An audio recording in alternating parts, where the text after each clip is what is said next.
ஆனால் இந்த ஆண்டே அந்த பணிகளை எடுத்துக்கொள்வதற்கு வேண்டிய முயற்சிகள் நடைபெறும். அதோடு மட்டுமல்ல, இங்கே நம்முடைய ஜமுனாமுத்தூருக்கு போகிற அந்த பாதை பற்றி கேட்டார்கள். ஏற்கனவே சட்டமன்றத்தில் அவரே தான் அந்த கோரிக்கை வைத்தார்கள். அதன் அடிப்படையில் இப்பொழுது டிபிஆர் தயார் பண்ணுவதற்காக ஒரு டெண்டர் விடப்பட்டு 14 லட்சம் ரூபாயில் டிபிஆர் டெண்டர் எடுக்கப்பட்டு அது இப்போ தயார் செய்து கொண்டிருக்கிறார்கள். தயார் செய்தோடு முடிந்து விட்டது. நிலம் எடுப்பதற்காக அதனுடைய எத்தனை ஏக்கரா நிலம் எவ்வளோ ரூபாய் ஆகும் என்பதையெல்லாம் இப்போ கணக்கெடுத்து கொண்டிருக்கிறோம். அது முடிந்தவுடனேயே முதலமைச்சருடைய அனுமதி பெற்று நில எடுப்பு பணி முடிந்தவுடனேயே அந்த சாலை அமைக்கப்படும். மாண்புமிகு உறுப்பினர் அகிலேஷ் கிருஷ்ணமூர்த்தி. மாண்புமிகு பேரவைத் தலைவர் அவர்களே, ஏற்கனவே கேட்கப்பட்ட கேள்வியில் மாண்புமிகு அமைச்சர் அவர்கள் 2 கேள்விகளை விட்டுவிட்டார்கள்.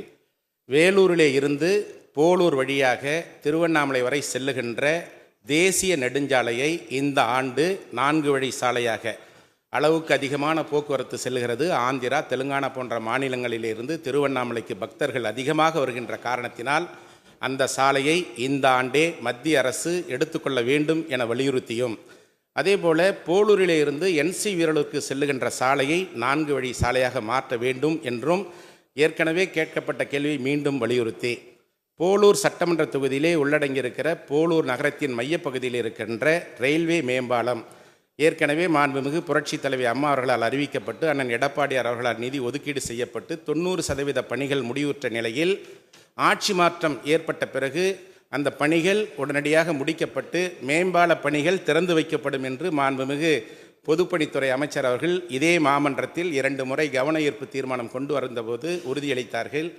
கடந்த தமிழர் திருநாளாம் பொங்கல் அன்று அந்த மேம்பாலம் திறந்து வைக்கப்படும் என்று மாண்புமிகு அமைச்சர் அவர்கள் உறுதியளித்தார்கள்.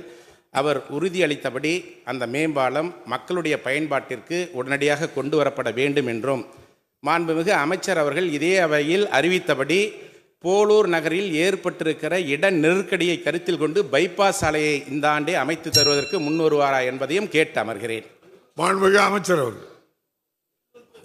ஒரு கேள்வி கேட்டால் அதுக்கு ஒரு பதில் சொல்லலாம். அவர் அமைச்சராக இருந்தவர் ஒரு கேள்வியில் 9 கேள்வி உள்ளன வச்சுக்கிறாரு. அதுபோல் 10 அதுபோல். இந்த வேலூர் திருவண்ணாமலை இந்த தேசிய நெடுஞ்சாலை என்பது அவர் குறிப்பிட்டது போல் இப்போது ஆந்திர பெருமக்கள் அதிகமாக திருவண்ணாமலைக்கு ஆன்மீக கடனை ஆற்றுவதற்காக லட்சக்கணக்கான பேர் வருவார்கள் என்பது உண்மை. அந்த அடிப்படையில் தான் அது தேசிய நெடுஞ்சாலை ஒன்றிய அரசாங்கத்துடைய கட்டுப்பாட்டில் இருக்கிற காரணத்தினால் நானும் அந்த ஊர்காரன் என்கிற ஒரே அந்த அடிப்படையிலும் அதை விரிவுபடுத்த வேண்டும் என்ற எங்களுடைய அவை முன்னவரும் அந்த ஊரை சார்ந்தவர், அவரும் திருவண்ணாமலைக்கு அடிக்கடி வந்து போவார். ஆனால் அதை சாலை விரிவுபடுத்த வேண்டும் என்பதில் மாற்று கருத்து இருப்பதற்கு வாய்ப்பில்லை. எனவே தொடர்ந்து நான் 2 முறை ஒன்றிய அரசாங்கத்தினுடைய அமைச்சர் மாண்புமிகு நிதின் கட்கரி இடத்துல கடிதம் கொடுத்ததோடு மட்டுமல்ல, அது அவசியம் குறித்து அவரிடத்தில் அழுத்தமாக சொன்னேன். அது எங்கள் ஊர் ரொம்ப ஆன்மீகமான ஊர், அது ஆனால் அதை விரிவுபடுத்த வேண்டும் என்று அவரை நான் கேட்டுக்கொண்டேன். அதோடு மட்டுமல்ல, இப்பொழுது ஒரு கடிதம் அனுப்ப எனக்கு அதற்கு பதில் கடிதம் வந்திருக்கிறது. இந்த ஆண்டே அதற்கு டிபிஆர் தயார் செய்வதற்கு வேண்டிய முயற்சிகள் எடுக்கப்படும் என்ற அடிப்படையில் தான் கடிதம் வந்திருக்கிறது.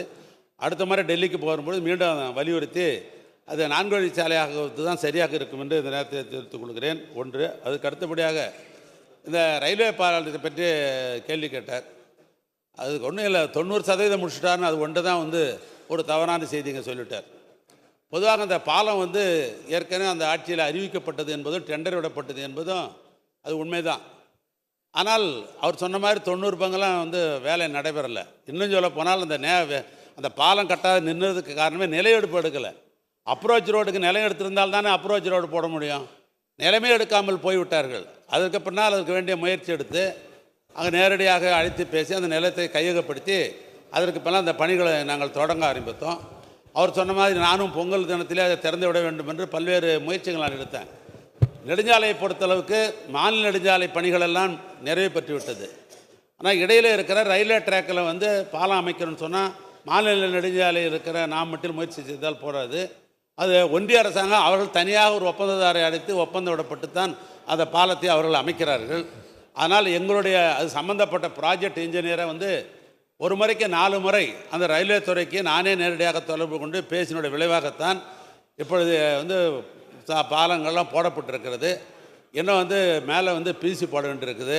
அது போட்டு முடிஞ்சோடனே 15 நாளில் க்யூர் ஆகிடும். அநேகமாக இந்த ஏப்ரல் மாதம் முடிவதற்குள் அந்த பாலம் கட்டாயம் திறக்கப்படும். அதற்கு அழைப்பு உங்களுக்கு அனுப்பப்படும்.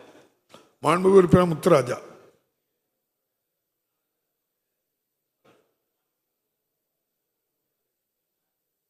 மாண்புமிகு பேரவைத் தலைவர் அவர்களே, புதுக்கோட்டை அரசு மருத்துவக் கல்லூரி மருத்துவமனையிலிருந்து மாலையீடு வரை உள்ள சாலை புதுக்கோட்டை மாணவர்களுக்குள் மிகவும் குறுகலாக உள்ளன. காலை மற்றும் மாலை நேரங்களில் பள்ளி கல்லூரி வாகனங்கள் அதிகமாக செல்வதால் போக்குவரத்து நெரிசல் அதிகமாக ஏற்படுகிறது. இதனால் நோயாளிகள் ஏற்றிச் செல்லும் ஆம்புலன்ஸ் மருத்துவமனைக்கு செல்ல காலதாமதம் ஏற்படுகிறது. இதனால் நோயாளிகள் மற்றும் பொதுமக்கள் மிகவும் சிரமப்படுகின்றனர். இது பொதுமக்களின் நீண்ட நாள் கோரிக்கையாக இருந்து வருகிறது. ஆகவே புதுக்கோட்டை நகருக்குள் தஞ்சாவூர் மானாமதுரை மாநில சாலையை அகலப்படுத்தி 4 வழிச்சாலையாக தரம் உயர்த்தி உங்கள் தொகுதியில் முதலமைச்சர் திட்டத்தின் கீழ் மக்களின் நீண்ட நாள் கோரிக்கையை விரைந்து செயல்படுத்தி தர மாண்பு அமைச்சர்களை மாண்பு பேரவைத் தலைவராக கேட்டுக்கொள்கின்றேன். மாண்புமிகு அமைச்சர் அவர்கள். மாண்புமிகு பேரவைத் தலைவர்களே, நம்முடைய புதுக்கோட்டை சட்டமன்ற உறுப்பினர்கள் அந்த சாலை குறித்து இங்கே குறிப்பிட்டார்கள். அது போக்குவரத்தை பொறுத்தவரை அது கல்லூரிக்கு போகிற வழி என்கிற காரணத்தினால் இந்த ஆண்டே அதனுடைய அகலத்தை எந்த அளவுக்கு எடுத்துக்கொள்ளலாம் என்பதை துறை சார்ந்த கோட்டப்பொழியாளருக்கு நான் செய்திகளை அனுப்பி அதற்கு வேண்டிய திட்ட மதிப்பீடு தயார் செய்ய சொல்கிறேன். ஆனால் அது 4 வழிச்சாலையாக அமைக்க வேண்டும் என்று சொல்கிறார்கள். 4 வழிச்சாலைக்கு பொதுவாக இந்த ஆட்சி வந்த என்பதுதான் முதலமைச்சர் சாலை மேம்பாட்டு திட்டம் என்கிற ஒரு திட்டத்தை அறிமுகப்படுத்தி 4 வழிச்சாலை எடுத்துக்கொண்டிருக்கிறோம். அதில் போக்குவரத்தினுடைய செறிவு பிசியூ என்ன இருக்குதோ அதை வச்சு தான் 4 வழிச்சாலை போட முடியும். ஏன்னா போக்குவரத்து அதிகமாக இல்லை இடங்கள் 4 வழிச்சாலை போட்டோம்னு சொன்னால் நாளைக்கு ஆடிட் அப்ஜெக்ஷன்லாம் வந்துடும். அதனால் அது இருக்குதா பிசியூ இருக்குதான்னு நான் பார்க்க சொல்கிறேன். இருந்தாக்கா 4 வழிச்சாலை, இல்லை என்று சொன்னால் போக்குவரத்தை கணக்கெடுத்துக்கொண்டு இந்த ஆண்டு நிதி ஆண்டிலேயே அந்த சாலை விரிவுபடுத்துவதற்கு அரசு முன்வரும். மாண்புமிகு உறுப்பினர் சிந்தனை செல்வம். மாண்புமை பேரவை தலைவர் அவர்களே, மயிலாடுதுறையிலே இருந்து சேத்தியாத்தோப்பு செல்வதற்கு முட்டம் வழியாக வரவேண்டிய தேவை இருக்கிறது. இடையிலே ஒரு 10 கிலோமீட்டர் வீராணம் ஏரி கரையை நெடுஞ்சாலையாக பயன்படுத்த வேண்டிய நிலை இருக்கிறது. அந்த கரையை நெடுஞ்சாலையாக பயன்படுத்துவதால் ஒருபோதும் அதை விரிவுபடுத்த இயலாத சூழல் இருக்கிறது. ஆகவே முட்டத்திலிருந்து பின்னலூர் வரை ஒரு புறவழிச்சாலையை அமைப்பதற்கு அரசு முயற்சி மேற்கொள்ளுமா என்பதை தங்கள் வாயிலாக கேட்டு அமைகிறேன். மாண்புமிகு அமைச்சர் அவர்கள். மாண்புமிகு பேரவைத் தலைவர்களே, அது காட்டுமன்னார் தொகுதிக்கு உட்பட்டிருக்கிற ஒரு சாலை. நம்முடைய மாண்புமிகு உறுப்பினர் சிந்தலை செல்வன் அவர் குறிப்பிடுகிற அதே சாலையை நம்முடைய வேளாண் துறை அமைச்சர் பல முறை எங்கள் பக்கத்திலே உட்கார்ந்துருக்கிற காரணத்தினால் அதை பற்றி தொடர்ந்து என்னிடத்தில் வலியுறுத்தி கொண்டிருக்கிறார்கள். ஏற்கனவே அது சம்பந்தமாக அந்த சாலையை அமைக்க வேண்டும் என்பதிலே மாற்று கருத்து இல்லை. ஏன்னா வீராணம் தேரிக்கரை மீது எத்தனை முறை தான் சாலை போட்டாலும் நெளிவு ஏற்பட்டு விடுகிறது. அதனுடைய மண்ணின் தன்மை அது. அதனால் அரசாங்கத்து பணத்தை அப்பப்பொழுது வீணாக்குவதை விட ஒரு சாலை அமைத்து விடலாம் என்ற முடிவில் தான் அதற்கு வேண்டிய முயற்சியை அரசாங்கம் எடுத்துக்கொண்டிருக்கிறது. அந்த முயற்சிகள் முடிந்த உடனேயே இந்த டிபிஆர் தயார் செய்த உடனேயே நிலையெடுப்புக்கு போகிற பொழுது சட்டமன்ற உறுப்பினரும் நம்முடைய வேளாண் துறை அமைச்சர் 2 பேரும் சேர்ந்து அந்த நிலத்தை கையகப்படுத்துவதற்கு வேண்டிய பணிகளில் நீங்களும் சேர்ந்து ஈடுபட்டால்தான் அந்த சாலையை போட முடியும். ஏன்னா அது முழுக்க விவசாய நிலங்களை ஒட்டியிருக்கிற ஒரு பகுதி. அதனால் அந்த பணிகளை நீங்கள் ஈடுபடணும். இந்த ஆண்டே அதற்கு வேண்டிய முன்முயற்சி எடுக்கப்படும். மாண்புமிகு உறுப்பினர் செங்கோட்டை. மாண்புமிகு பேரவைத் தலைவர் அவர்களே, ஈரோடு முதல் கோபிச்செட்டிப்பாளையம் வரையிலும் 4 வழிச்சாலைகள் விரிவுபடுத்தப்பட்டன. கோபி நகரத்திற்குள் நெரிசல் அதிகமாக ஏற்படுகிற காரணத்தின் அடிப்படையில் எங்கள் ஆட்சி காலத்திலேயே அதற்காக புறவழிச்சாலை ஒன்றை அமைப்பதற்காக ஆய்வுப் பணிகள் மேற்கொண்டு நிதிகள் ஒதுக்கின்ற போது ஆட்சி மாற்றம் ஏற்பட்டது. இதை தொடர்ந்து அமைச்சரிடத்திலே 4 முறை கேட்கின்ற போது நான் அந்த பகுதிக்கு வந்திருக்கிறேன், ஆகவே இதை உடனடியாக செய்வதற்கு நடவடிக்கை மேற்கொள்ளப்படும் என்று போன நிதியாண்டிலே சொன்னார்கள். ஆனால் அந்த பணிகள் இன்னும் நிறைவேற்றப்படவில்லை. ஆகவே அந்த பணிகளை நிறைவேற்றுவதற்கு அரசு முன்வருமா என்பதை உங்கள் மூலமாக அறிய விரும்புகிறேன். மாண்புமிகு அமைச்சர்.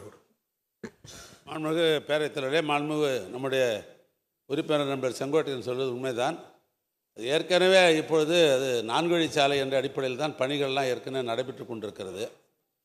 ஆனால் கோபிச்செட்டிப்பாளையத்தை பொறுத்தளவுக்கு அங்கே மக்கள் நடமாட்டம் அதிகமாக இருக்கிறது, போக்குவரத்து சரி அதிகமாக இருக்கிறது. ஒரு புறவழிச்சாலை அமைக்க வேண்டும் என்ற கோரிக்கை அவர் ஏற்கனவே வைத்திருக்கிறார்கள்.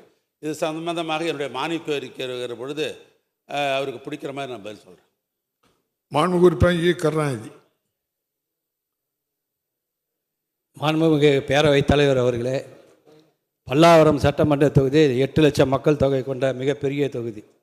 ஆக அந்த பகுதியிலே பல்லாவரம், பம்மல், அனகாபுத்தூர், குன்றத்தூர் சாலை ஒரு 4 வழி சாலையாக மாற்ற வேண்டும் கடந்த சட்டப்பேரவையிலே நான் தெரிவித்து மாண்புமிகு அமைச்சர் அவர்களுக்கு அனுமதியும் வழங்கியிருக்கிறார்கள். அந்த இடத்திலே ஒரு 14 வீடுகளுக்கு நஷ்டஈடும் வழங்கப்பட்டு விட்டது. மீதம் உள்ள ஒரு 86 வீடு, ஒரு 200 வீடுகளுக்கு தான் அந்த நஷ்டஈடு வழங்கப்பட வேண்டும். அதை வழங்கப்பட்டு விட்டால் அந்த தொகையை இந்த ஆண்டிலே அந்த நிதி ஒதுக்கீடு செய்யப்பட்டு அந்த 2 வழி சாலையை 4 வழி சாலையாக மாற்றப்படுமா என்பதை தங்கள் மூலம் அறிய விரும்புகிறேன். மாண்புமிகு அமைச்சர் அவர்கள். மாண்புமிகு பேரவைத் தலைவரே, நம்முடைய ஈகா அவர்கள் சொல்வது அது உண்மைதான். ஏன்னா பல்லாவரம் பகுதியில் இருந்து அந்த குன்றத்தூர் சாலையை இணைத்து விட்டோம் என்று சொன்னால் நமக்கு இந்த தாம்பரம் பகுதியில் வருகிற அந்த கிரௌடு கூட கொஞ்சம் குறைஞ்சிரும். அதனால் அரசின் சார்பாக அதற்கு வேண்டிய முயற்சிகள் நாங்கள் தொடர்ந்து எடுத்துக்கொண்டிருக்கிறோம். ஆனால் என்ன ஒரு பிரச்சனைன்னு சொன்னால், பல்லாவரம் என்பது வியாபாரிகள், வர்த்தகர்கள் அதிகமாக இருக்கிற பகுதி என்கிற காரணத்தினால் அந்த சாலையில் கட்டுமானம் என்பது அதிகமாக இருக்கிறது. அதில் விலைகள் என்று பார்க்கிற பொழுது கோடிக்கணக்கான ரூபாய் ஒதுக்க வேண்டிய சூழ்நிலை இருந்தது. அதனால்தான் கொஞ்சம் காலதமாக ஆறியது. மாண்புமிகு முதலமைச்சருக்கு அவரும் அறிவார், அந்த பல்லாவரத்தை பற்றி அதிகம் அறிந்தவர் முதலமைச்சர் அவர்கள். ஆனால் மீண்டும் அவரிடத்திலே வலியுறுத்தி நிதித்துறையில் தேவையான அளவுக்கு பணத்தை ஒதுக்கி அந்த நிலநடுப்பு பணி முடிந்துவிட்டோம் என்று சொன்னால் அந்த சாலை போட்டுவிடும். மாண்புமிகு உறுப்பினர் திருமதி தாரகை கட்பட்.